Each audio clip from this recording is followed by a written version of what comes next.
Gimana kabarnya, Gil? Alhamdulillah sehat. Sibuk apa nih? Sibuk belajar, Kang. Oh, asik, sedap. Halo Mas. Iya, harus belajar terus ya. Ini siapa? Rahmat. Halo Mas. Rahmat dari mana, Rahmat? Saya dari Jogja Mas. Wah, Jogja. Dari sebangsa. Dari Sebangsa? Iya. Oh, iya. Saya dulu tinggal di Magelang. Oh iya. Iya teman-teman sini juga sering dengar sama Mas Boris gitu. Sempat di SMA saya dulu di sana. Oh iya iya Mas. Ini siapa yang Inshiro Creation siapa tuh?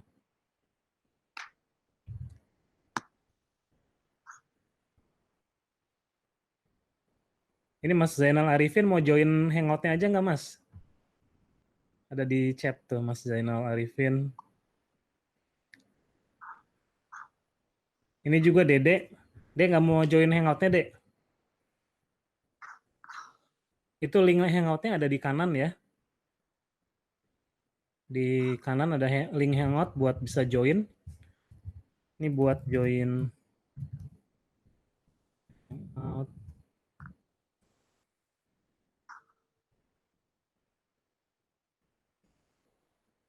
Ini buat join. Boleh join saya?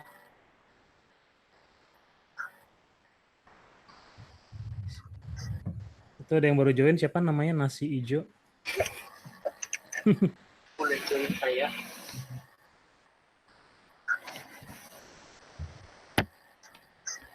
Itu ada yang baru join, siapa namanya? Nasi Ijo. Boleh join saya?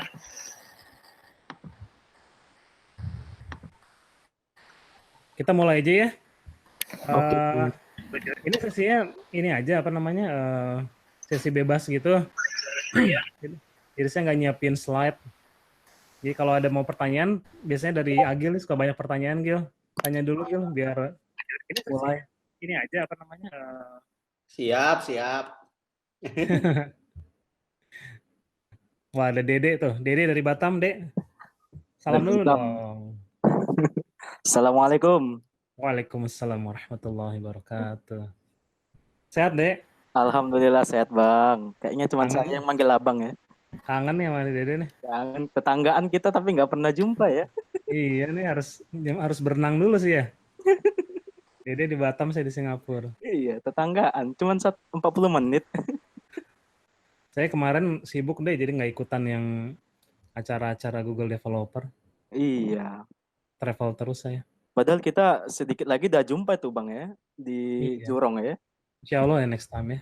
Next time. Amin, amin, amin. Kita mulai aja nih, udah lewat Oke. 6 menit nih. Jadi sekarang buat tentang desain sprint, jadi saya buka ini aja, buka forum aja. Yang mau tanya silakan. Mungkin ada yang nggak ngerti desain sprint apa, nggak tahu Dede harusnya ngerjain. Dede aja yang jelasin kali atau Aduh, Agil ya. jangan. Jangan saya dulu dong Bang. Ayo pertanyaan gimana nih? Nggak ada pertanyaan nih. Terus saya lihat yang chat mungkin ada pertanyaan. Ada pertanyaan juga yang lain. Nanti kalau saya tanya, waduh. Atau saya share ini aja kali ya. Saya share case study gitu ya. Juga yang lain. Bang, gimana nggak kalau abang jelasin nih proses desain yang lagi di Singtel? Gimana ya? Gimana ya? Penasaran. Mirip-mirip semua sih. Mirip-mirip semua ya. Sama aja, cuman bedanya kalau di yang saya sekarang Singtel, karena apa namanya nanganinnya kan menangani yang operator seluler partnernya Singtel. Jadi kayak Telkomsel kan sebagian milik Singtel gitu kan. Iya. Jadi saya nggak punya tim sendiri, jadi saya yang facilitate buat tim di lokalnya gitu. Jadi beda sih, lebih ya challenge-nya beda, bukan masalah challenge design sprint-nya, tapi gimana supaya dapat building trust gitu, biar orang percaya. Itu kan soalnya timnya bukan tim saya gitu. Oh gitu. Jadi abang sebagai lebih ke fasilitator atau gimana ini sekarang? Enggak sih. Enggak Ya juga. kalau title-nya kan direktur desain ya. Iya sih.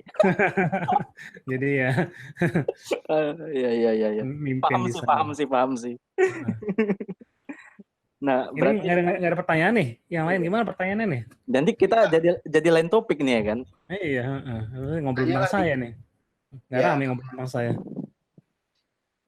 eh, Atau saya share ini kali ya, case study sebentar tentang Grab kali ya. Oh boleh boleh. Kang, Boleh tanya dulu dong, boleh. Kang. Sebentar mungkin sekitar 10 menit ya.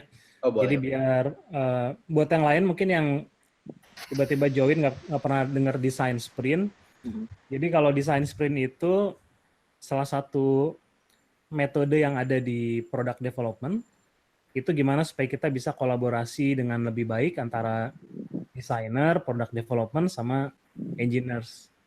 Nah biasanya kan kalau kita lihat kolaborasi ini kadang-kadang sering istilahnya silo gitu, product managers bikin requirement, bikin spec, terus minta desainer buat bikin wireframes, bikin desain, terus nggak pernah ada diskusi dengan engineersnya langsung terima suruh bikin wireframesnya. Nah, desain sprint ini buat ngebantu supaya semua orang itu punya punya pengertian yang sama tentang projectnya, kemudian juga supaya semua orang terlibat dari awal. Jadi gitu kalau yang masih belum paham tentang desain sprint ya. Nah, saya ngasih sedikit aja mungkin case study tentang gimana dipakai waktu di Grab. Jadi kalau yang belum kenal, saya dulu pernah jadi head design di Grab untuk GrabFood. GrabFood di Asia Tenggara semuanya ya. Saya share screen dulu aja. Oke, Mas.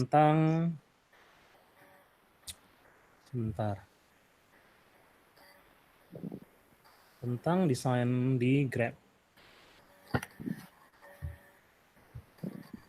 Deh, kalau nggak kedengeran atau ini Agil atau Ade tolong kasih tahu ya. Oke, Bang.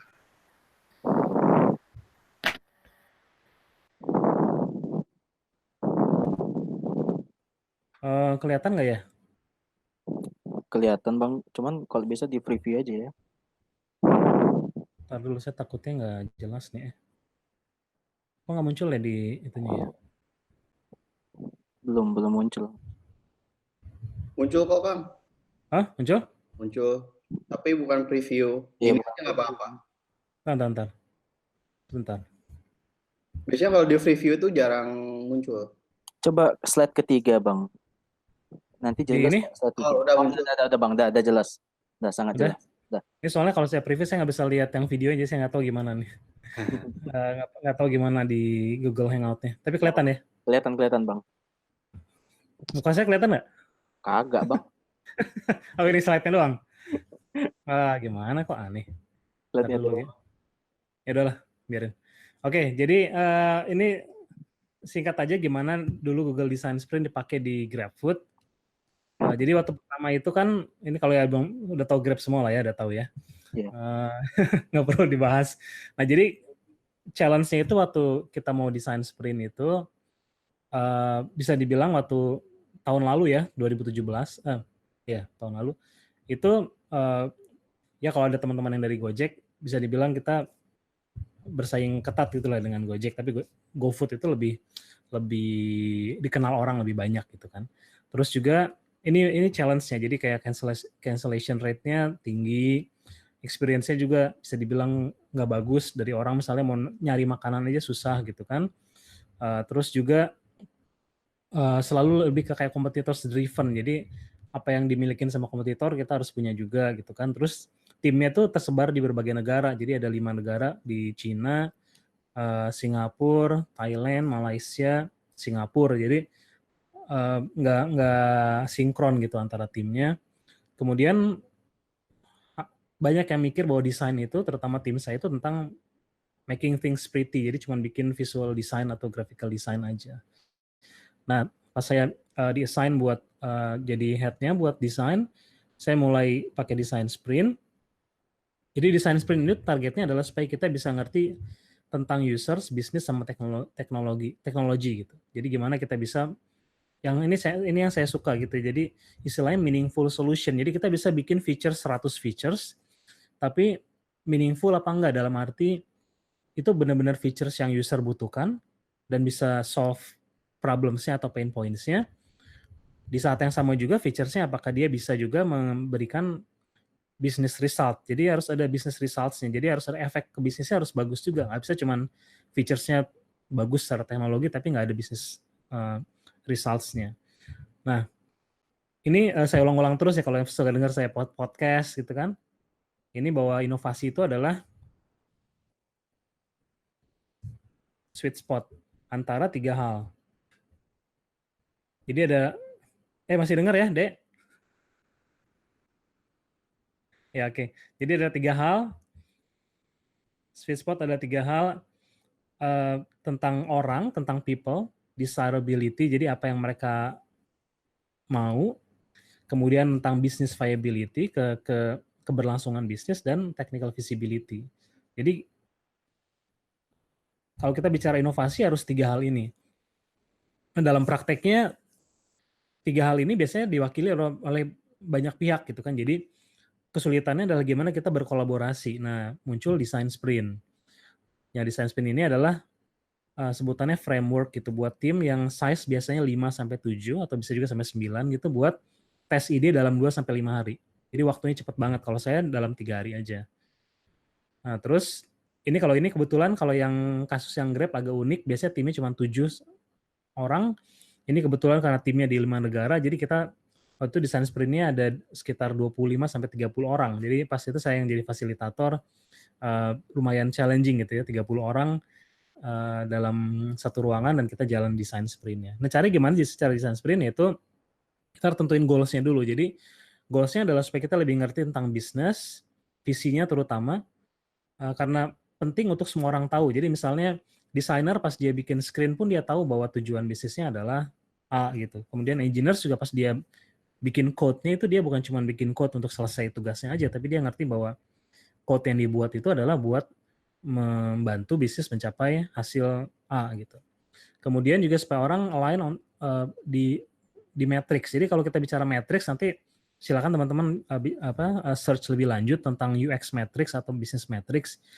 Ini salah satu yang paling penting untuk di define di awal, karena ibaratnya kalau kita balap lari gitu kan, kita harus punya garis finish untuk tahu bahwa kita udah menang gitu. Nah, itu sama dengan di bisnis juga atau di bikin produk. Kita harus tahu apa matriks yang diukur. Misalnya lamanya orang menggunakan aplikasi kita, kemudian berapa banyak makanan yang dipesan, itu semua harus diukur untuk menentukan keberhasilan dari produk dan dari desain. Kemudian juga buat bikin ideal customer journey. Jadi journey itu kayak flow-nya. Nah, kebetulan kalau food itu agak rumit karena ada eater, ada driver, ada merchant. Jadi kita harus bikin journey-nya dulu di map gimana satu mempengaruhi yang lain gitu. Kemudian juga buat identify pain points. Ini penting karena seringkali kita pas kita mau redesign food, kemudian langsung muncul features banyak, dan kebanyakan itu based on competitors, which is nggak benar gitu ya, karena kalau kita bicara competitors, dia pasti punya pertimbangan sendiri untuk bikin suatu feature 1 sampai 10. Tapi yang paling kita harus tahu adalah gimana masalah usernya kita sendiri, kemudian kita pikirin solusinya. Itu yang harus kita fokuskan. Nah, itu yang salah satu target dari design sprint yang saya kerjain. Kemudian juga yang penting adalah untuk punya prototype. Jadi prototype itu kalau di design sprint dibuat hampir mirip dengan aslinya, walaupun mungkin nggak connect ke database atau nggak pakai data asli, tapi cukup untuk bisa kita bawa ke user untuk dites dan juga membantu nanti produk dan engineering buat bisa memplan engineering sprint. Jadi ada tiga milestones. Kalau ada pertanyaan, tanya dulu ya. Saya soalnya nggak tahu nih, saya nggak lihat audiensnya nih. Ini slides-nya covering semua ini layar. Jadi ada 3 milestones. Pertama, understand define. Itu buat semua orang dari mulai PM, product managers, business marketing buat mengerti tentang bisnis, user, sama kapasitas dari teknologi, dari engineering. Kemudian buat men-set prioritas gimana, karena dalam 2-3 hari itu penting untuk buat kita tahu mana yang paling penting untuk di-solve dalam 2-3 hari ini gitu. Karena problem bisa ada 1000 masalah. Tapi mana yang paling penting itu yang penting yang bisa buat kita tentukan prioritasnya. Kemudian hari kedua itu lebih ke ideation. Jadi kalau dilihat kalau di design sprint bukan hanya desainer yang bikin sketsa untuk solusi, tapi juga semua dari mulai orang produk, bisnis, marketing, designers, engineers juga. Kemudian bikin prototype dalam, kalau kemarin yang di GrabFood itu dalam 6 jam. Setelah itu di hari ketiga kita langsung validate, kita langsung ngadain user research dengan real users. Jadi prosesnya cepat sekali dalam 1, 2, sampai 3 hari. Gitu dulu, ada pertanyaan dulu? Ada pertanyaan dulu sebelum lanjut terus?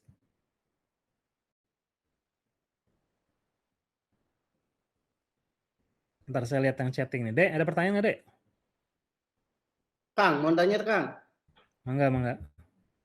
itu kalau bikin persona masih relevan nggak sih di desain sprint atau lainnya? Oke, jadi kalau persona, kalau kita bicara persona, kalau saya kan misalnya kalau Agil pakai persona kayak gimana, Agil? Cari contoh satu, Agil. Yang lain biar tahu juga, Agil. Personanya target penggunanya usianya berapa, terus kesibukan sehari-harinya kayak gimana, ya kayak gitu lah. Nah, nggak cerita sedikit biar yang dengerin tahu persona itu apa. Ya, jadi intinya persona itu tuh yang apa ya istilahnya, merepresentasikan apa? Merepresentasikan, betul. Itulah dari Iya. orang-orang yang sesuai dengan dia, dan dia itu salah satu target market kita gitu. Nah, biasanya persona itu simpelnya itu ya data dirinya gitu, kayak kebiasaannya kayak gimana, device yang dipakai apa, daily life-nya kayak gimana, kayak gitu sih. Nah, itu masih berguna nggak sih, atau masih terpakai nggak sih di metode design sprint atau apa ya, buat bikin MVP kayak daily life-nya kayak gimana, kayak gitu sih. Nah, itu Mas Rahmat di masih terpakai nggak sih metode design sprint atau apa ya, buat kayak gitu sih Kang.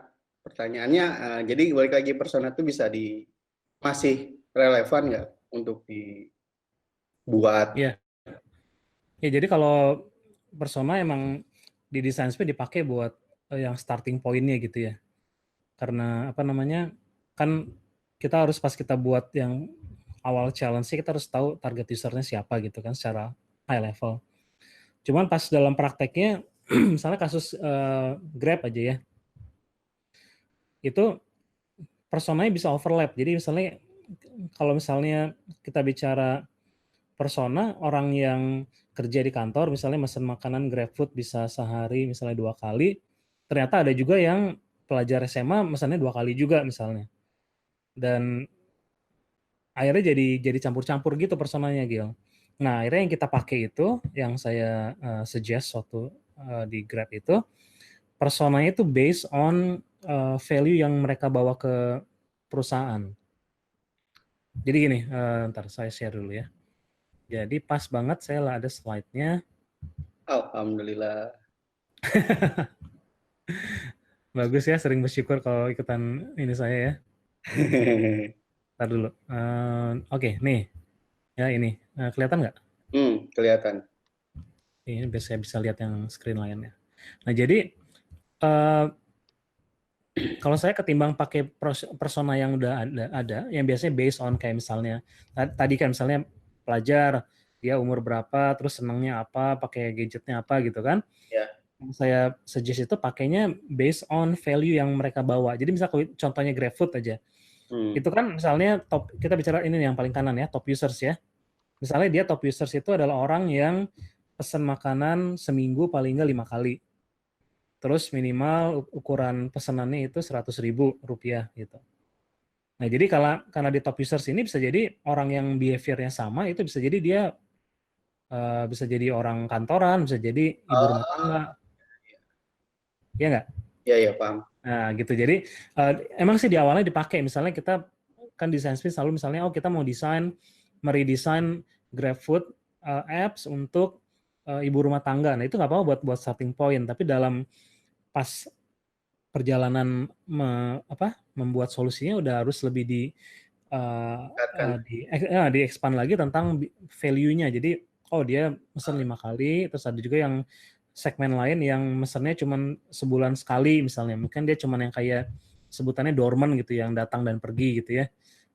Jadi itu gimana caranya bikin supaya dia jadi returning gitu. Nah, jadi lebih ke tetap kepake sih, cuman ada yang kayak layer di atasnya lagi, bukan cuman based on kayak misalnya pekerjaannya atau dia usianya, tapi tentang matriksnya, value apa yang dia bawa gitu. Jadi kayak misalnya kalau misalnya kita bikin site tentang berita atau video misalnya, itu berapa banyak video yang dia tonton, kemudian berapa menit yang dia habiskan di website kita selama nonton video itu berapa menit gitu, 100 menit per minggu misalnya kayak gitu. Jadi masih dipakai, cuman harus ditambahin satu layer lagi yang tentang apa yang dia bawa ke perusahaan gitu, itunya apa matriksnya.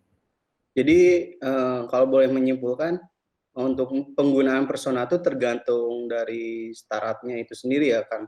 Jadi kalau early stage gitu ya pakai yang persona yang kita buat kayak biasa gitu kan. Bisa ya, nanti kalau udah jalan bisa lebih ditambahin lagi tentang gimana dia matriks bisnisnya gitu, ditambahin di atas persona itu. Oke, oke, paham. Thank you, Kang. Wah, Agil nih kayaknya udah grow banyak nih kayaknya nih di Apa? UX-nya nih. Aduh, enggak lah, UX itu susah banget, belajar UX itu sumpah. Sip, sip.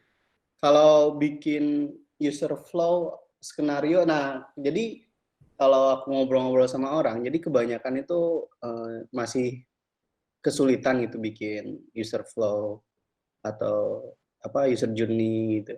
Nah itu ada best practice-nya nggak kan? Atau tips and trick yang itu tuh bener-bener bakal emang flow-nya user kita tuh kayak gitu gitu. Atau gimana? Ya nggak bisa gitu, nggak bisa kita bilang wah ini bakal beneran jadi flow user kita. Jadi kalau kalau desain itu kan selalu iteratif. Ya. Jadi kalau desain sprint dan design thinking in general, itu targetnya bukan kita buat menjustify desain, tapi kita harus targetnya adalah kita belajar, learn from people, belajar dari orang. Yes. Jadi kenapa desain sprint kalau kita pertama kali mulai, itu kita langsung bikin hipotesis. Ya, hipotesa ya. Hipotesa gimana ideal experience. Tapi itu kayak first shot gitulah. Setelah kita bikin ideal experience, terus kita mulai ngundang orang buat di interview, kita bikin prototype, itu kan buat mengimprove flow-nya. Jadi nggak bisa kita langsung bilang bahwa flow ini bakal yang bakal di-build dan bakal di-launch ke market gitu. Tapi dalam prosesnya yang paling harus kita fokuskan di awal kalau desain sprint, itu kita tahu usernya dulu, kemudian sama goals-nya itu biasanya itu yang harus dicari tahu dulu. Jadi kalau misalnya contohnya buat kasus food gitu misalnya ya, jadi orang goals-nya tuh harus selalu ada konteksnya kan. Jadi kalau kita bicara apps, itu kita harus selalu bicara konteksnya di mana. Jadi misalnya pekerja kantoran, dia konteksnya dia lagi makan siang, lagi sibuk, dia nggak bisa keluar, kemudian dia butuh makan. Nah itu goals-nya untuk dapat makanan supaya dia kenyang dalam waktu yang cepat gitu. Nah, ntar baru setelah kita tahu user goal-nya, baru kalau di design sprint dibikin steps-nya apa. Nah itu user journey kadang-kadang juga jangan terlalu rumit. Kalau misalnya udah ada yang baca bukunya dari yang design sprint Jack Knapp, itu dibikin dia bilang paling enggak maksimal 15 steps gitu dalam prosesnya. Jadi sebisa mungkin high level, terus tapi cukup buat kita untuk mulai diskusi sama orang, dari diskusi dengan user, diskusi dengan kayak tim bisnis, stakeholders gitu.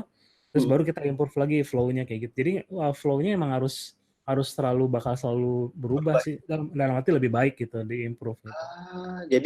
Jadi intinya kita set dulu goalnya. Intinya pengendalian diri, ya. ya kan kesimpulannya kan intinya kita bikin rule goals-nya kan. Ya, betul. Itu yang harus duluan. Nah, user journey-nya itu atau user flow-nya itu bisa berubah-ubah gitu. Bisa jadi berubah, betul. Oh, sip. Nanti kalau misalnya konteksnya orang udah ekspektasinya berubah, kan kalau needs itu cenderung tetap. Saya pengen kenyang gitu kan. Nah, yang berubah itu kadang-kadang want sama expectation. Jadi misalnya dulu kalau saya lapar, saya masih zaman kuliah atau saya dulu zaman saya masih kerja gitu di Jakarta, ya harus keluar terus jalan gitu kan. Jadi udah itu yang di expected-nya. Tapi kalau udah ada layanan kayak sekarang yang ada GrabFood, Gojek, ya ekspektasinya saya tinggal duduk di meja bisa pakai handphone. Jadi di tengah-tengahnya itu bakal berubah-ubah terus tergantung konteks sama kemajuan teknologi, kemajuan users dalam mengadopsi teknologi juga. Jadi itu pasti bakal berubah terus. Oke. Thank you, Kang. Ya. No Sanesna, enggak. Yang lain nanya. Si ini udah offline nih si Dede ya. Yang lain gimana? Nggak ada pertanyaan nih? Kalau ada pertanyaan kita selesai aja nih. Di YouTube dicek kan ada yang nanya nggak? Nggak ada ini nggak ada yang pertanyaan nih. Halo Kang. Sayang nih. Halo Kang. Ya, siapa ini? Miko Kang, Rahmat. Rahmat. Ya, mangga Rahmat. Mau tanya tentang ini nih. Yang tadi yang terakhir kan di step-nya tuh ada validation to user kan ya? Ya. Nah, itu tuh ketika kan itu dilakukan ketika nanti prototipenya sudah selesai kan ya? Iya. Nah, itu gimana kalau yang udah yang kamu harus lakuin tuh gimana sih cara ngerekrut orang yang mau dites itu? Iya. Ini Rahmatnya yang tadi di Jogja bukan? Iya, benar. Oh iya, soalnya gambarnya berubah. Ya, jadi kalau kita bicara yang validasi di design sprint itu masuk kategori user research-nya namanya usability testing. Ya. Nah, kalau usability testing itu kategori research-nya masuk ke qualitative research. Artinya dia secara statistik nggak bisa dibilang signifikan karena jumlahnya nggak bakal bisa ribuan orang atau ratusan, tapi dia cukup buat ngasih insight. Nah, jadi jumlahnya yang pertama itu antara 5 sampai 8. Nah, biasanya dengan jumlah 5 sampai 8 itu bisa udah cukup buat memberikan kita insight 80% dari usability problem biasanya 5 sampai 8 orang. Nah, kalau saya buat awalnya kalau misalnya aplikasinya masih aplikasi yang consumer gitu yang biasa sehari-hari, siapa aja direkrut dari mulai teman atau misalnya tetangga gitu atau temannya teman itu nggak apa-apa. Karena kita kan pengen ngasih pertama kali pengen dapat feedback cepat gitu. Kecuali apps-nya yang udah benar-benar spesifik kayak misalnya aplikasi buat ke dokter misalnya. Atau aplikasi buat misalnya kepolisian itu kan harus mungkin ada steps tertentu yang hanya dokter atau polisi yang tahu misalnya. Nah, itu kita harus cari orangnya sesuai. Tapi kalau misalnya mesti consumer app siapa aja bisa dipanggil atau kita bisa research buat tes gitu siapa aja.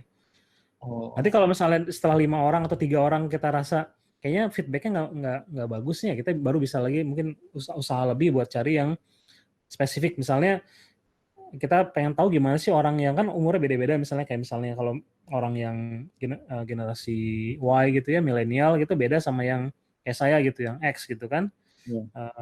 Itu bisa jadi kita coba sekarang milenial semua, bisa juga kayak gitu. Jadi nggak ada patokannya sih untuk di awal selalu yang sesuai dengan spesifik target market, karena itu jadi kita kadang-kadang jadi malah nggak jadi research-nya karena nggak dapat orangnya gitu. Kalau saya nggak jalanin aja, ntar pasti dapat sampai hal yang simpel mungkin kayak misalnya teksnya nggak jelas atau ikonnya nggak jelas, itu bisa dapat dari kayak gitu, itu lumayan buat bisa improve experience yang detail kecilnya. Dari UT itu tadi ya. Dari research-nya gitu. Dan nggak harus pakai laboratorium gitu ya, jadi bisa aja kita pergi ke kayak supermarket atau misalnya ke kayak cafe gitu, sekalian tawarin, bisa harus ada kompensasinya sih, ditawarin kayak misalnya free coffee, saya beliin kopi gitu kan, tapi 10 menit gitu waktu buat user research, itu biasanya bisa kayak gitu. Oh gitu. Oh iya, tapi kan kemarin saya baca di buku di web di webnya GV. Itu kalau misalnya mau validasi itu juga di awal itu harus nentuin kriteria target usernya kan. Itu pakai gitu nggak sih sebenarnya? Misalnya Jadi misalnya yang mau ditesin tuh di range umur antara 13 sampai 18 tahun, hmm, terus segala macam kayak gitu sih. ya, Kalau di pertama kali itu apakah itu perlu, Bang? kalau saya harus dibalance antara kecepatan sama eh, sama tepatnya dengan sasaran user gitu. Biasanya kalau saya coba dengan ya kalau yang pertama kalau saya sendiri ya itu Ya. coba dengan wide range of people gitu, bapak yang tahu kira-kira dengan orang yang berbeda-beda itu ada pola yang beda nggak dengan cara mereka ngasih pendapatnya atau cara mereka berinteraksi itu untuk tahu secara umum. Tapi Hmm, kalau misalnya kita udah spesifik kayak misalnya pengen emang targetnya khusus tadi yang umur milenial gitu kan, berarti umurnya harus sekitar antara 18 gitu ya atau iya. 15 gitu sampai sampai 30 gitu misalnya gitu ya. Ya Hmm. itu bisa juga kayak gitu dari Oh, awal. Tapi kalau saya lebih cenderung di awal saya lebih seneng secara umum aja siapa aja gitu. oke. Tapi jangan terlalu yang jauh kayak misalnya yang udah umur 70, 80 gitu kayaknya susah banget karena mereka udah pakai handphone juga udah susah gitu kan kayak bapak saya gitu kan susah gitu. Jadi uh, ya di range yang kira-kira masuk akal gitu. Oke. Berarti intinya itu kriterianya itu depends ya, tergantung sama konteksnya nanti ya. Hmm, hmm. Oke. Oke, Bang, terima kasih. Ya, coba yang YouTube ada pertanyaan nggak? Kayaknya yang YouTube masih nyimak. Dari Dede nih tentang hard framework. Hard framework ini kayaknya nggak bisa dibahas di sini ya, Dede ya, terlalu detail. Tapi buat yang belum pernah dengar, jadi dalam dalam kita seperti yang saya sebut di awal, pas kita mau buat solusi itu kita harus tahu garis finishnya dulu. Sebutannya jadi matriksnya apa yang buat pengukur keberhasilan. Nah kalau kita bicara user experience atau desain, beberapa orang bilang desain itu subjektif gitu, jadi nggak bisa diukur. Kalau dia bilang bagus, saya bilang jelek, berarti susah gitu buat diukurnya. Nah, dari Google ini ada namanya HEART framework. Jadi ada 5 HEART, HEART. Jadi happiness, engagement, adoption, retention, sama task success. Nah, di 5 hal ini nanti ada matriks masing-masing. Misalnya kalau kita bicara happiness itu biasanya pakai namanya net promoter score NPS buat mengukur seberapa mau orang buat men-share aplikasi kita ke orang lain. Kalau kita bicara engagement misalnya berapa berapa banyak waktu yang user habiskan di apps kita misalnya buat berinteraksi dengan konten, dengan features-nya. Nah, itu bisa dipakai buat ngukur. Nah, itu jadi setiap setiap kita buat desain nanti kita bakal selalu mencoba mengkaitkan dengan hard framework itu. Nah kalau sini si Dede minta detail, Dek kalau detail ntar cari aja di Google atau email saya aja ya buat detailnya. Itu hard framework. Terus ada lagi dari Fahmi nih. Fahmi kalau mau buat pertanyaan usability testing itu berdasarkan apa, goals-nya atau gimana ya. Jadi kalau misalnya kita bicara usability testing, itu sesuai dengan namanya usability. Jadi buat mengecek kemudahan atau enggak user dalam mencapai goals-nya. Jadi kalau kayak tadi misalnya kita ambil kasus tentang makanan delivery, itu apakah dia bisa sampai misalnya memesan makanan yang dia mau. Jadi pertanyaannya juga harus mengarah ke sana. Jadi pas kita kasih prototype kita ke user, itu yang kita minta adalah supaya dia, tapi kita pertama harus kasih tahu konteksnya dulu. Jadi biasa kalau di design sprint, di usability testing, kita bikin mengkondisikan konteksnya. Jadi misalnya kita bilang ke usernya bahwa sekarang ini hari Senin waktu makan siang, kemudian Mas atau Mbak mau pesan makanan gitu. Nah kira-kira pakai apps kita seperti apa? Silakan dicoba gitu. Jadi emang berdasarkan goals dan juga ini kalau usability testing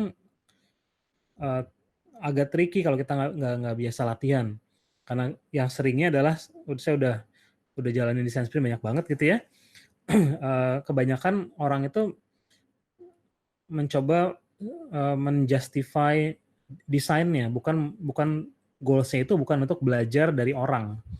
Jadi sering kayak ngasih, misalnya orang nggak ketemu tombol buat buy-nya, itu kita ngasih lihat, coba Mbak di scroll ke bawah gitu. Nah, itu kayak gitu-gitu yang kalau kita nggak terlatih buat nggak sering latihan, itu kita bakal akhirnya kesimpulannya jadi salah. Kesimpulannya bahwa desain kita bagus, padahal orang nggak bisa nemuin tombol buy-nya misalnya. Itu yang paling jadi yang tricky-nya selama kita jalan proses usability testing. Tapi kembali ke pertanyaan Ivan tadi, jadi kemana-mana, ya berarti harus based on goals. Dari Amalia Riz nih, berarti usability testing sama dengan beta testing. Kalau beta testing biasanya kalau yang saya tahu ya itu cuma ngecek features-nya jalan apa enggak gitu. Dan lebih identik kalau beta testing lebih ke QA biasanya, lebih ke engineering testing bahwa features-nya jalan gitu. Tapi apakah user dalam mencapai goals-nya bisa atau enggak itu kadang-kadang nggak ada di beta testing. Jadi sebelum beta testing itu idealnya ada proses namanya usability testing. Jadi kalau beta testing itu biasanya kan produknya udah jadi ya. Nah kalau di design sprint itu produknya belum jadi. Karena kalau kita udah bikin produk jadi dan kita belum tes, itu berarti kita udah spend waktu sama resource yang bisa jadi sia-sia gitu, karena ternyata yang udah kita buat, udah kita code, pas di beta testing user nggak ngerti cara pakainya. Jadi design sprint ini proses di mana kita tanpa kita launch itu kita belajar dari user gimana cara mereka menggunakan produk kita. Jadi sebelum beta testing, usability testing itu. Halo Kang. Ya. Lagi. Kan ini lagi bahas testing-testingan nih. Ya. Nah, untuk prototype biasanya idealnya pakai apa sih Kang? Langsung Marvel atau masih wireframe? Oh, itu juga saya pengen tanyain sih. Langsung dari wireframe. Siapa tadi? Sorry tadi ada siapa nih? Muhammad siapa? Alif Mas. Hah? Alif. Ya. Oh iya. Kalau prototype tergantung kebutuhannya. Jadi kalau saya sih seringnya gitu, seringnya pakai Keynote. Atau pakai Sketch digabung sama InVision. Nah kalau kita bikin prototype itu jangan wireframes, karena prototype itu harus mendekati produk aslinya. Apa perlu pakai micro interaction juga di situ atau nggak harus? Tergantung.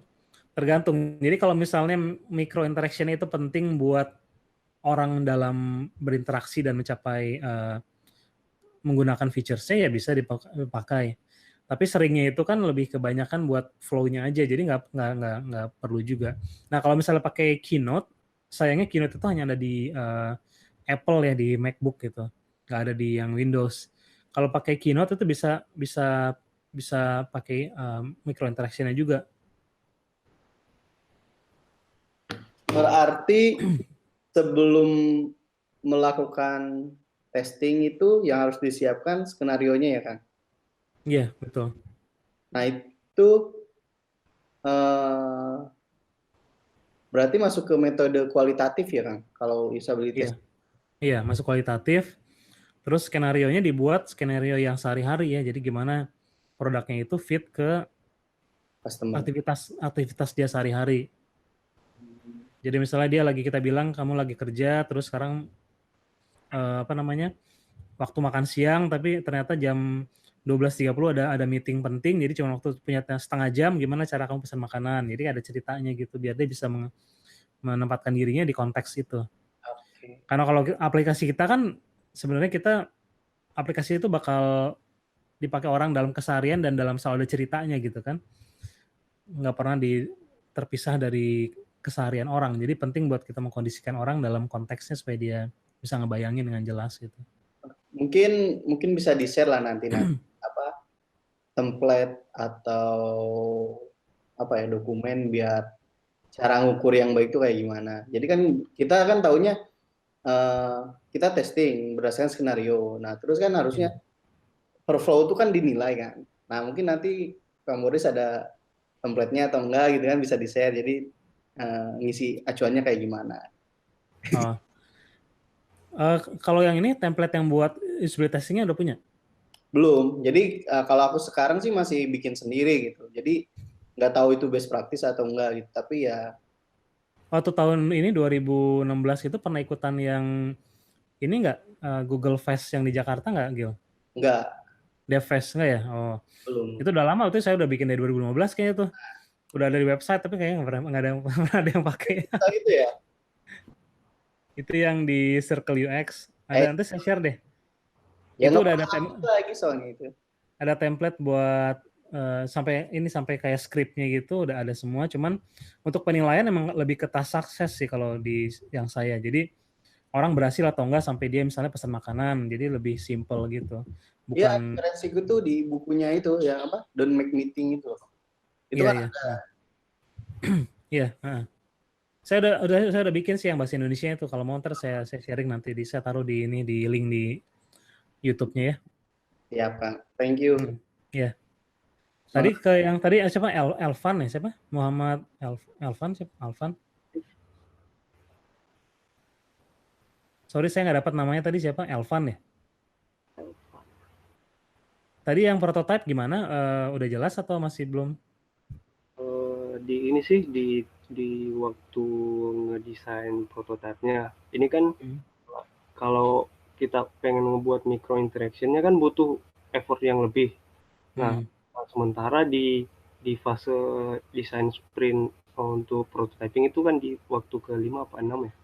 Nah, di situ Yang kelima. yang kelima. Nah, saya itu ternyata dibandingin yang buat InVision, ternyata orang lebih ngerti buat yang pakai micro interaction. Dan ternyata tuh hasilnya mungkin sharing aja sih ini, sharing pengalaman. Iya. Karena hasilnya emang benar-benar kecapai hasilnya. Oh, malah lebih banyak input dari user bahwa ini nih misal kemarin ada fitur ngatur timing. Terus user ngasih input bahwa ini kenapa nggak dikasih saran aja, misal dikasih timing misalnya jam 7, jam 7.30, jam 7.45 gitu. Dibanding pakai InVision, dia bilang ini saya kayaknya agak susah kalau misalnya kalau kemarin kan gesturnya itu di scroll. Nah, maunya ini di InVision nggak enak kalau misalnya diklik dulu supaya bisa kegeser gitu. Jadi baru tahu ternyata mesti dikasih informasi semacam tooltips gitu sih kalau di web, baru mereka lebih paham. Cuman di fase ngedesain prototyping itu lebih lama gitu. Iya. Saran nggak sih kayak gitu? Ya jadi kalau tergantung kalau emang gesturnya ada yang khusus spesial yang kita pengen buat ya harus cari tools yang emang bisa bikin seperti itu gitu kan. Kayak misalnya yang kayak gitu yang saya pikirin langsung kepikiran kalau saya pakainya Principle gitu ya, bisa pakai gesture kiri kanan gitu kan, scroll. Cuma kalau sebenarnya jadi dalam waktu yang 4 jam atau 6 jam itu ya kita harus sebisa mungkin gimana caranya harus ketemu caranya buat bikin prototipe-nya sih. Jadi nggak ada jangan sampai harus fokus di micro interaction akhirnya jadi waktunya jadi lebih lama dari 4-6 jam, akhirnya jadi jadwal desain sprintnya jadi kelebihan sehari misalnya. Tapi di saat yang sama kita kan harus ngetes flow-nya juga, ngetes validasinya juga. Jadi ya itu seninya desain sprint di situ sih. Jadi dalam waktu yang 4-6 jam itu gimana. Kalau saya sering dipakai kombinasi. Jadi misalnya kalau cuma mau ngetes khusus micro interaction aja itu saya pakainya Keynote misalnya. Atau misalnya pakai Principle. Tapi cuma di yang interaksi itu aja, nggak sampai seluruhnya gitu. Jadi per misalnya per fiturnya aja itu yang betul. Ya, jadi kalau memang mau ngetesnya itu kadang-kadang diisolasi seperti itu, dipisahin dari yang lain. Kalau cuma pengen ngetes tentang screen itu aja misalnya, bisa juga kayak gitu. Jadi harus dalam pokoknya targetnya 4 jam selesai gimana pun, dan poin yang kita mau validasi harus bisa terwakili di prototype itu gitu. Iya, soalnya sih benar-benar molor sih jadinya waktu Iya. coba hal yang kayak gitu. Pakainya apa biasanya, Pan? Protopie sih pakainya. Protopie ya? Iya, Oh, Protopie lumayan advance sih. iya, Malah dia bisa connect dua device gitu kan? Udah pernah iya, nyobain belum? udah pernah. Ya, Bahkan itu timingnya tuh bisa diatur sih, makanya ini kayak kelamaan di situ sih, kelamaan di iya. mikrofonnya. Jadi makanya ya bingung aja sih, ini kalau effortnya di desain kita kelamaan sih. Jadi Kelamaan. jangan sampai juga orang jadi ngerasa kalau masuk ke proses desain jadi lambat. Nah itu yang kenapa saya perlu bilang hindari juga kalau terlalu lama spend waktu di prototyping. Takutnya nanti di cycle yang selanjutnya orang jadi pikir wah kalau ke desain nanti lama, mendingan udah nggak usah pakai desain sprint gitu. Jadi jangan terlalu lama juga, ntar orang di tim lain anggapnya proses desain bakal lama gitu, jadi butuh waktu. Oke ya. Banyak. Ya. Ini ada pertanyaan, saya ada pertanyaan lagi dari sprint dari Mas Zainal nih. Aduh, Mas Zainal nggak enak nih, saya udah lama belum sempat aja nih follow up nih untuk bicara di Surabaya ya. Pertanyaannya dari Mas Zainal ini, kalau kita resource terbatas, apakah bisa desain sprint dengan startup yang masih 3-4 orang?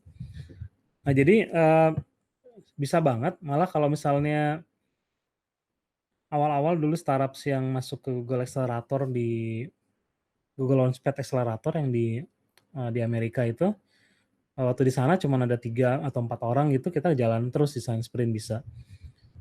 Jadi kalau misalnya timnya cuma sedikit, 3-4 orang, ada tips lain, ada trik lain, itu kita bisa invite kayak guest member gitu lah. Jadi kita invite teman sesama startup lain gitu buat datang, buat jadi guest member di tim desain sprint. Jadi bisa juga kayak gitu. Kalau misalnya bicara tentang role yang beda-beda, kan paling nggak kalau kita bicara startup itu paling nggak dia punya orang bisnis, orang punya engineers, terus kadang-kadang orang produk campur dengan desain gitu kan. Jadi udah terwakili sih 3-4 orang. Jadi dengan 3-4 orang bisa juga jalan. Terus best practice buat small team. Small team dengan yang tim yang besar juga sama aja sih menurut saya, prosesnya sama semua. Malah kadang-kadang kalau small team itu lebih smooth dalam decision making-nya dibanding tim yang, apalagi yang kayak saya bilang cerita yang tadi yang GrabFood sampai 25, 30 orang itu susah banget buat bukan susah, challenging lah buat sampai ke decision making-nya. Kalau 3-4 orang biasanya lebih gampang sih. Caranya sama aja dengan yang tim yang besar, jadi nggak ada bedanya. Terus, ada Daeng nih, Daeng. Assalamualaikum.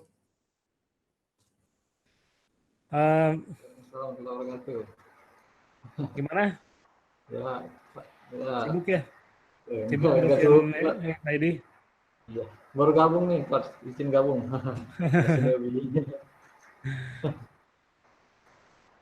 Ada pertanyaan lagi? Kalau saya sih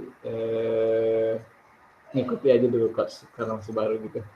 Oh, mau nanya ini aja, Coach, kemarin sih bingung nih untuk desain UX tuh baiknya sih sekarang sih pakai Figma gitu kan. Kemarin dapat tawaran dari teman pakai FrameX gitu. Makanya FrameX itu cuma bisanya di Mac. Nah, sekarang sih malah ditawarin lagi pakai XD gitu. Nah, XD dengan Figma tuh bagus yang mana? Kok suka aja sih.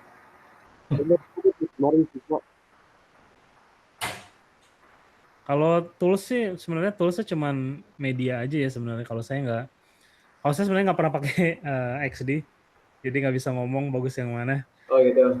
Cuma kalau XD yang zaman dulu, nah saya nggak pakai sih, susah digunakan. Nah, gitu. Itu aja sih, karena masih baru sih, ikuti aja dulu. Iya, cuma kalau saya sih apa tools kayak misalnya kayak dulu tim saya di Grab gitu kan, itu bebas orang pakai tools apa aja. Yang penting adalah dia bisa selesai gitu dan bisa dites sama user. Itu aja sih. Dia mau pakai, ada yang pakai Principal, ada yang senang pakai Framer, ada yang pakai Sketch Cases, Sketch Invision, ada yang pakai Protopie, ada yang pakai namanya Kite, Compositor, itu bebas-bebas aja pakai. Yang penting bisa bisa validate ke user dengan cepat, itu aja. Oke, kosong. Ya. Ini ada pertanyaan dari Ahmad Hanif. Kalau UX apps itu cukup sampai usability saja atau juga mencakup apps behavior, misalnya kayak tiap jam makan siang muncul pop-up di home. Jadi kalau misalnya kita mau, ini salah satu feature yang kita mau buat ya harus pas kita buat prototipe-nya dimunculin juga. Tapi misalnya nggak harus selalu, ini kan contohnya misalnya pas jam makan siang muncul pop-up. Misalnya kita tesnya sore gitu kan, nah itu bisa aja kita tetap bilang ke user bahwa ini misalnya kita pura-puranya sedang makan siang, kemudian coba pakai apps kita. Nanti pas dia lagi pakai terus muncul pop-up buat makan siang. Jadi emang harus muncul sampai behavior yang emang kita rasa penting untuk user dalam berinteraksi dengan aplikasi kita. Jadi harus dibuat seolah-olah emang sama dengan aplikasi yang finalnya gitu. Gitu ya, Hanif.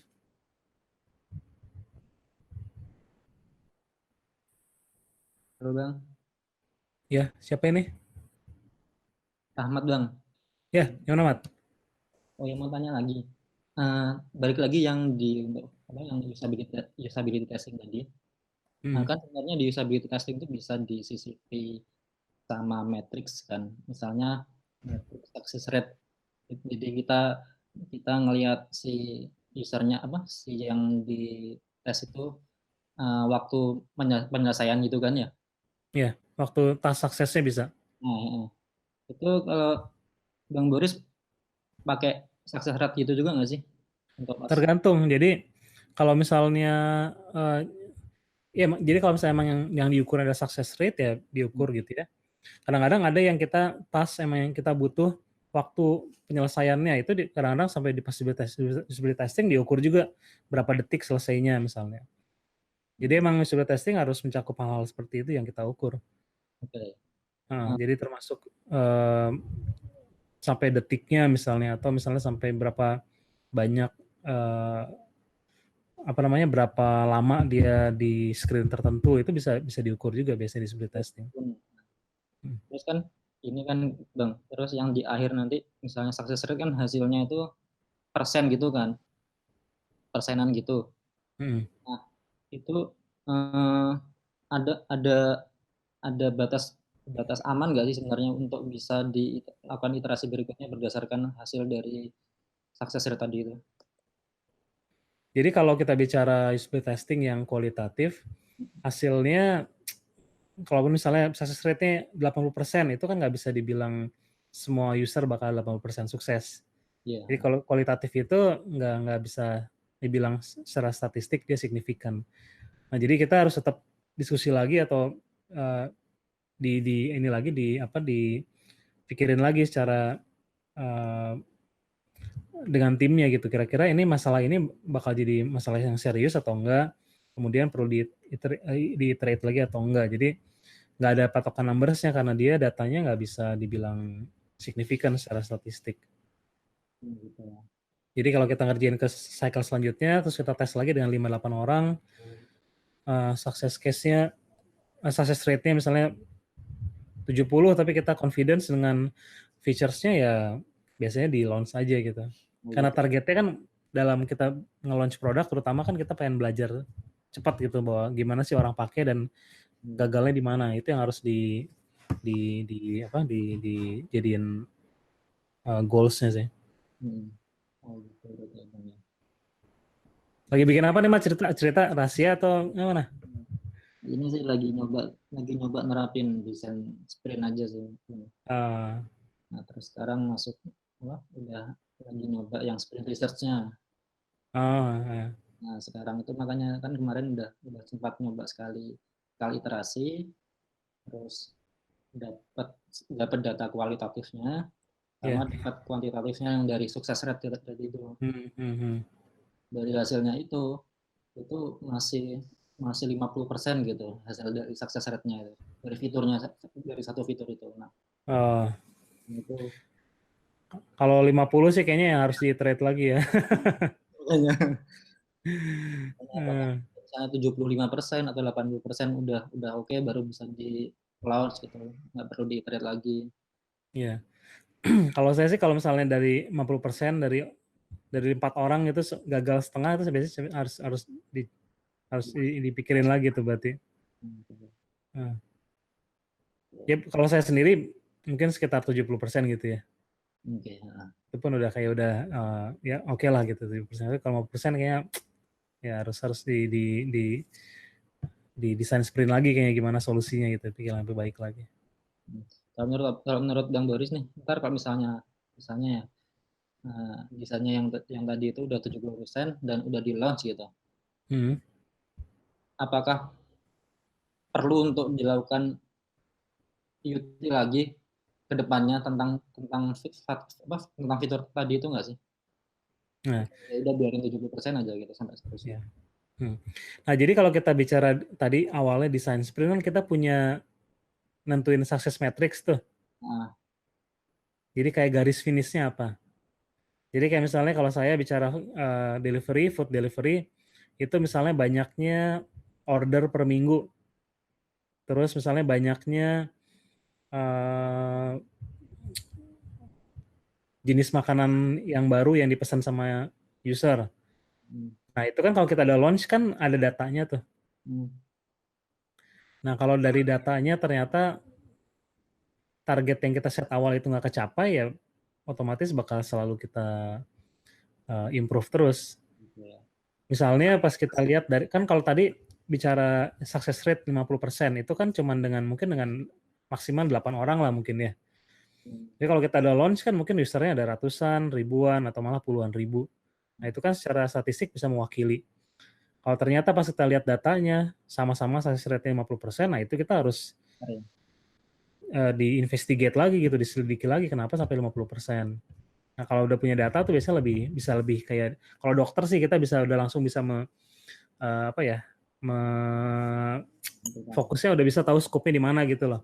Misalnya kalau screen-nya ada 4, ternyata yang drop-nya di screen ketiga, itu kita udah bisa langsung fokusnya di yang screen ketiga nih, gimana cara kita improve experience-nya di screen ketiga. Nah, biasanya kalau udah di launch ya lebih bagus karena ada datanya, itu yang biasa kalau saya pakai. Lebih enak. Jangan lupa buat itu ya, define matrix-nya sama buat diukur pakai analytics. Itu penting banget itu. Oke. Dan desain nggak pernah selesai, jadi jangan harap begitu selesai launch gitu bakal bakal diem gitu selama 6 bulan, 1 tahun, 2 tahun gitu, lah itu udah nggak bakal itu. Bakal berubah terus, ekspektasi orang berubah, kompetitor sama kompetitor landscape-nya udah berubah, nanti orang bikin yang sama, itu udah nggak bakal selesai itu desain. Ya. Selamat menikmati ya.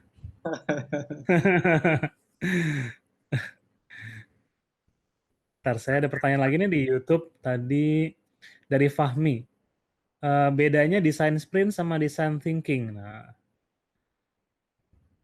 jadi kalau design thinking itu lebih ke mindset-nya. Mindset-nya tadi kalau kita mau diringkas cuman dalam beberapa kata, itu design thinking itu kalau pakai yang tadi modelnya IDEO itu adalah tentang gimana kita cari sweet spot-nya antara users, business, sama teknologi.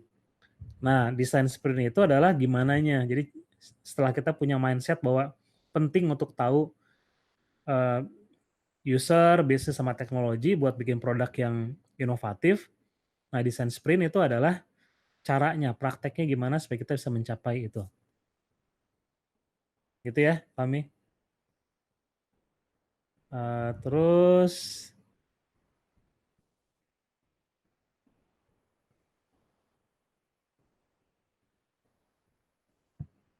Ini yang Rizky Amalia, sorry pertanyaannya saya nggak ngerti nih. Kalau menu login, apakah termasuk requirement elicitation, apakah non-requirement? Sorry saya nggak ngerti pertanyaannya.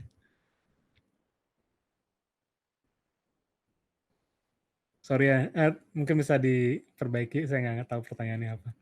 Yang lain ada pertanyaan dulu? Udah makin malam ini, malam minggu, jadi pada nonton YouTube ya, bukannya acara kemana-mana. Kalau pertanyaan mah banyak kan, cuman relevan nggak sama judulnya? Nggak apa-apa lah. Nggak apa-apa lah, Gil. Tips. Siapa tahu yang lain bisa belajar juga. Sok apa pertanyaan apa? Atau mancing-mancing dulu ya pertanyaan. Jangan lah, apa aja pertanyaannya, nggak apa-apa, nggak masalah. Nggak ini lah, nggak saklek kudu desain sprint. Tadi Apa Gil? bentar kan, tadi tuh sempat kepikiran apa ya, cuman lupa lagi. Blank. Oh iya, terkait ini kan fitur yang kayak apa ya, tambahan gitu. Itu kayaknya dibuatkan desain sprint atau emang gimana? Misalnya fitur itu tuh cuma ada 4 halaman gitu. Kalau di secara hitung-hitungan gitu. Apakah hal itu harus dibuatkan desain sprint gitu atau gimana, Kang? Soalnya kan kalau aku lihat desain sprint itu lebih ke satu flow MVP untuk bisnisnya itu kan. Nah, kalau hanya untuk 4 halaman, misalnya 5 halaman, 3 halaman, bahkan 2 halaman, itu perlu nggak sih dibuatkan desain sprint gitu? Kayak fitur-fitur apa ya? Misalnya di Grab misalnya ada fitur game gitu kan. Nah, itu dibuatkan desain sprint-nya atau enggak gitu. Nun kan. Ya. Jadi nggak semua harus ngelewatin desain sprint sih. Desain sprint itu biasanya penting pertama buat timnya kalau belum ngerti tujuan bisnisnya apa, terus visi produknya apa. Itu penting buat pakai desain sprint dulu. Nah, nanti begitu cycle selanjutnya bisa jadi fokusnya malah cuman kayak sketchingnya aja atau cuman experience yang tadi cuman yang misalnya buat yang gamesnya aja, jadi udah bisa lebih fokus di specific features. Terus kalau misalnya featuresnya juga nggak terlalu baru gitu, dan orang udah biasa pakai, misalnya kayak form gitu, login form itu udah nggak perlu desain sprintin lah, orang udah biasa gitu. Jadi atau misalnya settings di profile gitu kan, atau jadi upload misalnya profile terus foto segala macam itu udah biasa, jadi nggak usah di sprint kan, jadi nggak selalu ada di sprintin. Jadi si sprint masternya atau yang lead produknya atau lead desainnya harus lihat kira-kira tim udah ngerti belum sih tujuan dari bikin produk ini apa, matriksnya apa. Kalau belum itu wajib di sprintin. Jadi nggak harus semua lewat sprint. Soalnya takutnya juga kalau semua lewat sprint nanti lama-lama orang persepsinya bahwa kalau lewatin tim desain itu bakal butuh 100 tahun gitu. Itu yang kita nggak mau. Jadi ntar dibilangnya tim desain itu jadi blocker, akhirnya desainnya di skip gitu kan. Karena lama kalau lewat desain. Jadi kita harus fleksibel juga. Nggak selalu. Tapi kalau misalnya feature-nya baru dan kelihatannya itu orang baru sedikit yang pakai atau malah belum ada di pasaran gitu, itu wajib di sprintin. Paham. Atau masalahnya ini banget gitu, parah gitu istilahnya. Misalnya orang benar-benar yang pesan makanan cuman 20% dari 80 yang berhasil masuk download makanan, download apps-nya. Nah itu kan termasuk critical, nah itu di-sprintkan karena nanti kita butuh input dari misalnya data, input dari user research yang biasanya di sprint itu bakal di-share, nah itu yang penting. Oke. Ya nggak selalu juga ya. Ini Rizky Amalia, sorry saya belum dapat ininya. Si Agil bisa bantu saya kali, Gil. Maksudnya apa, Gil? Si Rizky Amalia nanya. Aku malah baru dengar itu bahasanya itu. Apa sih namanya? Yang elicitation-nya itu. Elicitation jadi kayak apa ya, dia tuh requirement sih, proses requirement. Mungkin apa pertanyaannya Oke lah, biarin nggak apa. Sorry ya, saya konteksnya agak susah jadi pindah-pindah konteksnya agak nggak dapet. Bang, mau nanya nih, boleh? Boleh siapa ini?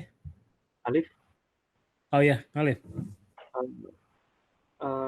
ketika ini nih udah dapat nih hasil dari desain sprint, udah kita pelajari nih seluruh hasilnya, udah sampai 75%. Terus ini kan pindah ke fase development. Nah, ini kan kita lagi mau coba Scrum untuk diadaptasi. Nah, itu masukin dari hasil desain sprint ke fase selanjutnya itu biasanya kalau pengalaman Bang Boris kayak gimana sih? Apa ada ini nggak sih? Ada saran gitu gimana perpindahan ininya, wawasan yang udah kita dapat terus dimasukin di metode Scrum atau metode yang lain gitu? Ya jadi kalau yang di pengalaman saya sebelumnya itu biasanya masuknya ke sprint planning, ya. Jadi hasil dari desain sprint itu kan biasanya udah ada prototipe langsung yang bisa dilihat. Iya. Itu nanti masuk ke sprint planning yang biasanya lebih detail, bicara lebih kepada resource engineering-nya ada atau enggak, kemudian dari orang yang bisnisnya kira-kira timeline-nya seperti apa yang diharapin dari misalnya top manajemennya seperti apa. Nah dari sana biasanya desain sprint itu emang harus selalunya sebutannya lebih besar dari sprint yang engineering sendiri. Jadi misalnya kita punya 10 features gitu, biasanya pas masuk sprint planning cuma 2 atau 3 yang bakal dibikin dalam 2 bulan ke depan gitu. Jadi caranya pas orang bikin desain sprint itu biasanya kalau yang tim saya itu selalu sebutannya kita pakai moonshot. Jadi yang bikin aplikasi paling ideal banget. Nanti pas kita masuk ke sprint planning, nanti baru di-assess sama orang produk. Sama ada kucing. Orang produk sama engineering, kira-kira gimana bisa dibuat dalam tergantung ini ya, kalau misalnya dulu saya itu dalam per quarter, jadi dalam quarter ini, dalam 3 bulan ini, kira-kira apa yang bisa dibuat. Nah itu ntar tim engineering yang ngasih saran. Jadi biasanya based on yang prototype yang kita buat. Jadi ada diskusi lanjutannya lagi dengan engineering sama orang produk. Gitu, Liv. Nah, yang jadi ini sih, yang jadi ada kendala sih pas mau masuk fase development. Ini si developernya ini nggak 100% pengen dipakai, nggak 100% sih pengen dipakai hasil dari desain sprint ini, karena ternyata dari si kemampuan developernya ini nggak sanggup seperti itu. Jadi ada beberapa yang di-cut, misal fitur yang udah insight-nya dapet tapi ternyata nggak diaplikasiin. Ini sih masih fase development-nya, belum sampai rilis. Tapi ternyata belum dipelajarin sih, soalnya masih di-build. Cuman yang jadi ketakutannya sih nggak sesuai nanti hasilnya. Mana ya, maksudnya membahasakan gitu ke tim gitu, hasilnya nanti seperti ini loh kalau misalnya kita nggak ngikutin wawasan yang udah kita dapat. Ya. Ini Hah? Kucingnya bantu jawab ya. Iya, ikutan jawab ini. Ini kucingnya kucing besar, kucing raksasa ya nih. Kami boleh. Beratnya 9 kilo kucingnya. Serius? Iya, jadi kayak kucing Garfield gitu. Jadi emang selalu gitu sih, Liv. Dalam prakteknya emang pas kita masuk ke engineer emang ada aja. Tapi gini, design sprint itu kan idealnya engineering ikut ya. Jadi engineering itu pas proses design sprint dia harusnya ikut. Jadi selama kita bikin sketching, bikin prototype, itu di engineering harusnya udah ngasih semacam perkiraan sesuatu itu visible atau enggak gitu. Jadi pas kita bikin prototype itu nggak bakal kaget mereka ini nggak bisa dibikin, ini terlalu sesuai dengan dengan kemampuan kita, karena di tahap awal desain sprint yang tahap namanya understand itu, engineering itu nge-share apa yang bisa dibuat.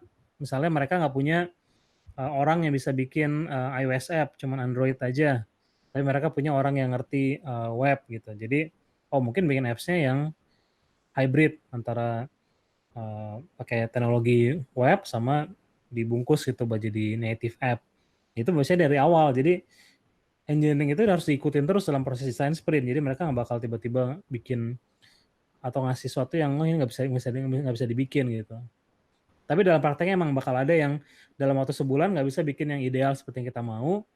Tapi kalau mereka diikutan dari awal, biasanya nggak bakal terlalu jauh gitu ya solusi yang dibuat dengan apps yang di build gitu. Iya sih, soalnya emang ada satu hari sih yang pas di proses sketch dia nggak datang. Dia bilang dia lihat hasil akhirnya aja sih sampai fase prototyping gitu. Nah ini kayak gimana cara buatnya? Iya, iya benar. Kan udah Itu tahu bahwa ini mesti datang ya, mau gimana.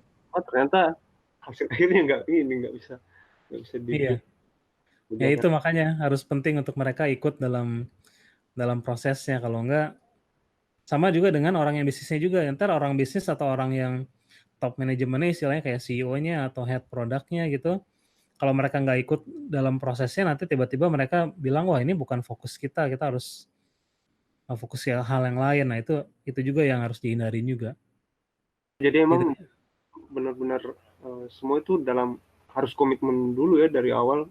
Dari awal ya, betul. Makanya kalau saya desain sprint itu saya limit untuk yang semua orang ada stakeholder segala macam itu cuman 1,5 hari atau 2 hari paling lama. Jadi proses buat yang tadi diskusi yang ada kan, kalau kita bicara desain sprint ada yang tahap namanya understand sama define itu sehari.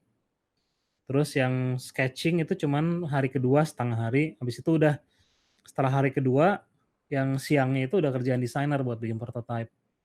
Dan besoknya desainer juga sama mereka buat nonton aja, datang untuk lihat user research kalau kita bicara yang tim bisnis. Jadi dimaksimalin 1,5 hari aja karena orang sibuk lah pasti. Jadi nggak bisa mereka komit waktu lama-lama. Tapi penting begitu mereka komit waktu ya dalam 1,5 hari itu nggak boleh ngerjain hal lain. Dari pagi sampai sore ya duduk terus di dalam desain itu buat tahu. Jadi kita harus selalu komunikasi juga bahwa progresnya seperti ini yang disetujui oleh semua orang. Dan idealnya kalau orang yang responsibel ya pasti dia nggak bakal tiba-tiba pas hari kedua ketiga bilang bahwa solusi kita itu nggak sesuai dengan yang tujuan perusahaan misalnya. Jadi dari awal udah harus diikutkan. Ya.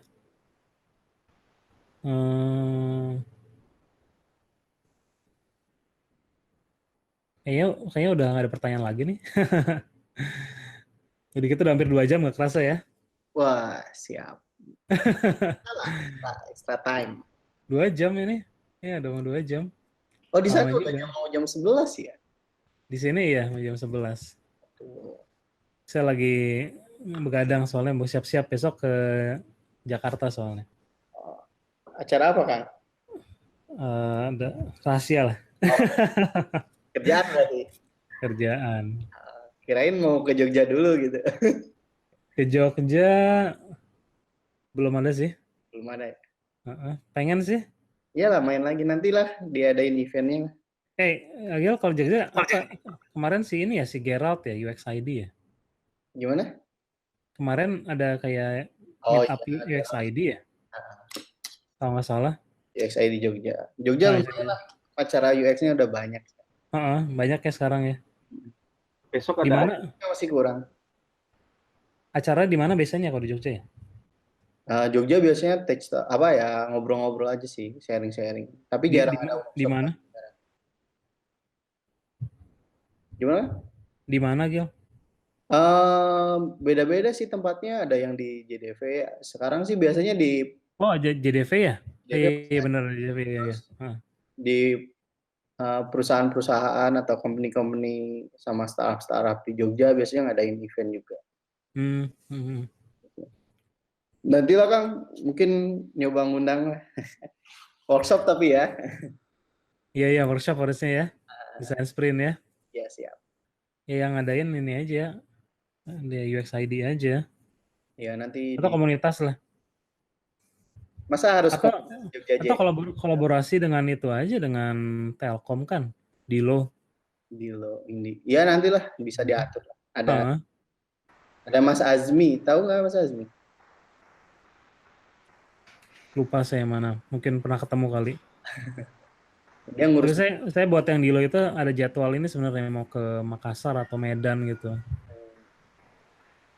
Sama utang juga nih, tadi ada Mas Zainal Arifin, saya ke Surabaya. Aduh udah lama banget. Sorry Mas. Nanti saya lah kalau ke Surabaya. Kampung saya padahal itu. Kakek saya di Surabaya.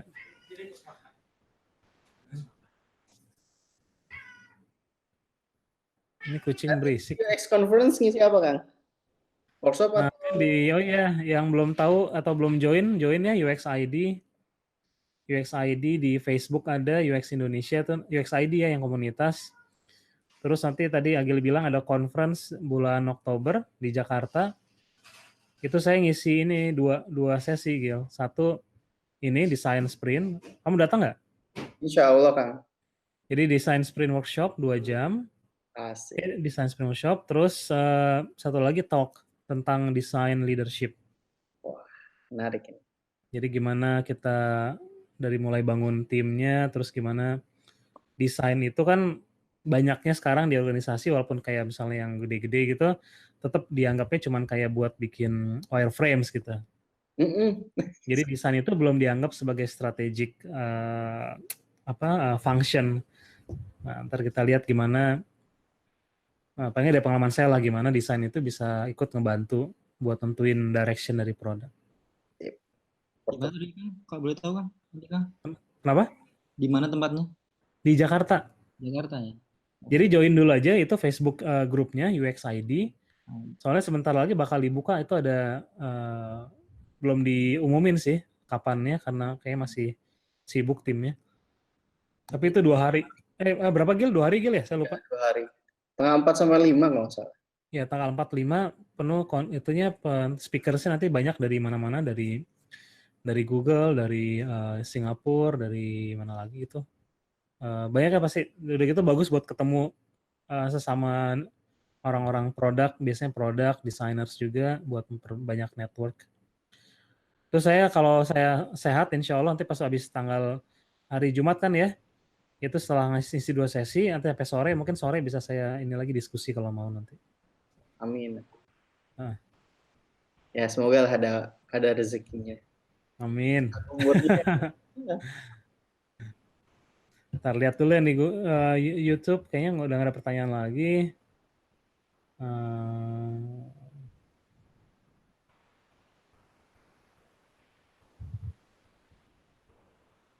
Ntar dulu apa nih ya? Ke Batam, oh iya. Dede undang saya nih deh ya buat ke Batam ya.